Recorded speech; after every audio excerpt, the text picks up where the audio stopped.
then the third and the fourth facets or aspects are closely related to each other. One is the, we can say the attraction, attraction to something that gives pleasure.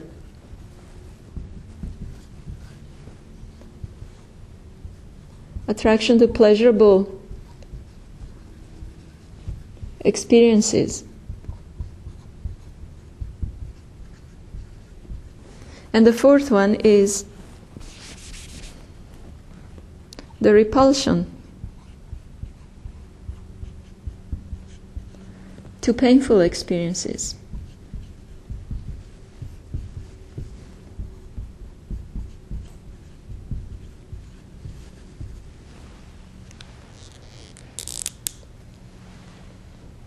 Because human beings are very greatly motivated by a desire for happiness, by a desire for harmony, for inner peace,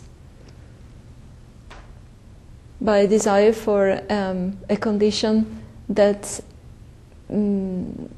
is beyond affliction. So mind generally moves towards the objects and the situations and the entities that it thinks can grant pleasure, and moves away from those which it decides will give pain. But of course, the judgment of pleasure and pain is flawed, is disturbed, because in the first phase, one aspect of this negative force, as we said, is that it confuses the mind. So mind is not able to understand what is pain and what is pleasure. Like the addicted person takes the indulgence in the addiction as pleasure, but actually it would be better considered to be a pain. It's pain in the beginning, in the middle, and in the end. There is no pleasure really there. So the mind becomes confused with regards to what is pleasure and what is pain, and due to that confusion, it moves towards the objects that it thinks will grant it pleasure, and it stays away from what it thinks will cause it pain. There is a irrational behavior. If the person is told that in order to overcome her illness, she has to follow a certain diet, and she is not ready to follow that diet because she considers it a pain, a disturbance to go through that, then she will not become well. But she considers it a pleasure to do certain things that gratify her senses, and so she will go towards them. Mind is confused. It is so obvious to a person who is not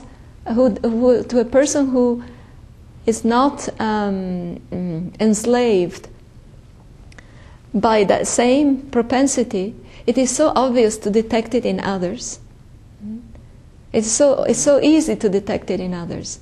But try to make that person reason things out. It will be very difficult for them to understand.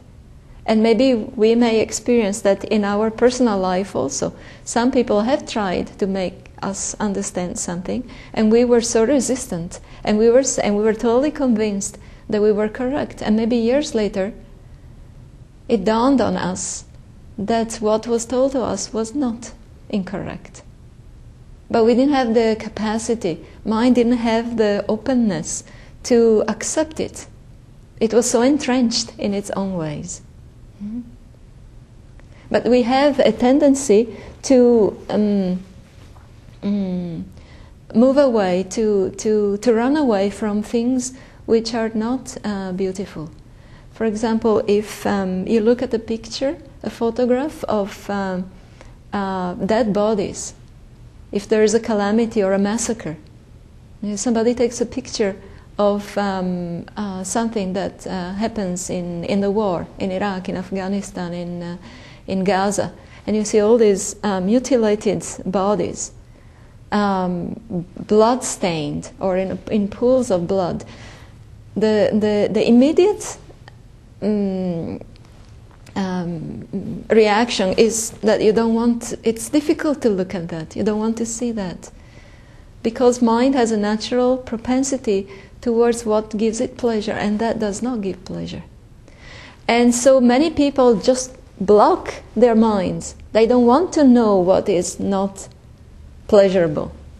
They don't want to consider it. If you talk to people about how much people suffer in the world, and if you tell them again and again, they will not want to hear it. Either they will do something about it, or they will not want to hear it. Why? Because they are unable to accommodate that pain exists in the world. You know, just like we have two eyes, we live in the world of duality. There's the opposites, light and darkness, day and night, cold and hot. We also have two eyes, and the two eyes, each of the eyes takes a picture, makes a picture and conveys a picture of what it sees.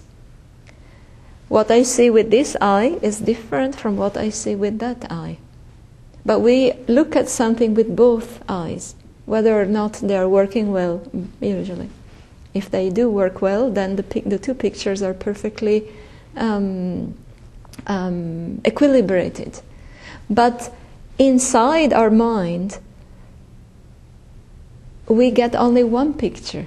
That means somewhere a synthesis takes place of the two.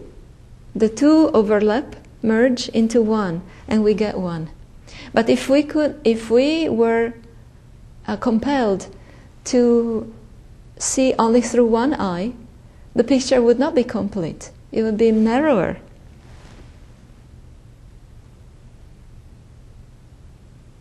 Right? It would not be as wide, it would be narrower. So when we focus only on one thing and we refuse to see the other side, we are only looking at, from a certain angle, we are only looking at the partial picture. But if we do not have the broad picture, if we do not allow the full spectrum to come to us, if we cannot accommodate the full spectrum, the synthesis cannot take place properly. It cannot take place perfectly, because we are excluding one part of reality. But it is very important to know that something very beautiful, something very noble, uplifting exists, and also something very degrading. It is good to know that. It is good to know how uplifting a person's actions may be. It is also good to experience and to know how degrading and damaging a person's actions may be. Because between those two, we have to find our truth, our reality, our balance. If we only look in one direction, because it's more convenient for us, we lose the breadth of the reality, and our balance will somehow, our stand, where the platform that we stand on, will not be as solid as if we had allowed the whole picture to come into us. So just like our eyes are open to see beautiful things as well as ugly things, so our mind should also be open to admit the existence of what is positive and what is negative, what is degrading and what is uplifting. Beyond these feelings, the confusion that is caused by a natural sense of proclivity or inclination towards what gives instant pleasure, and a rejection of whatever does not give that. Baba.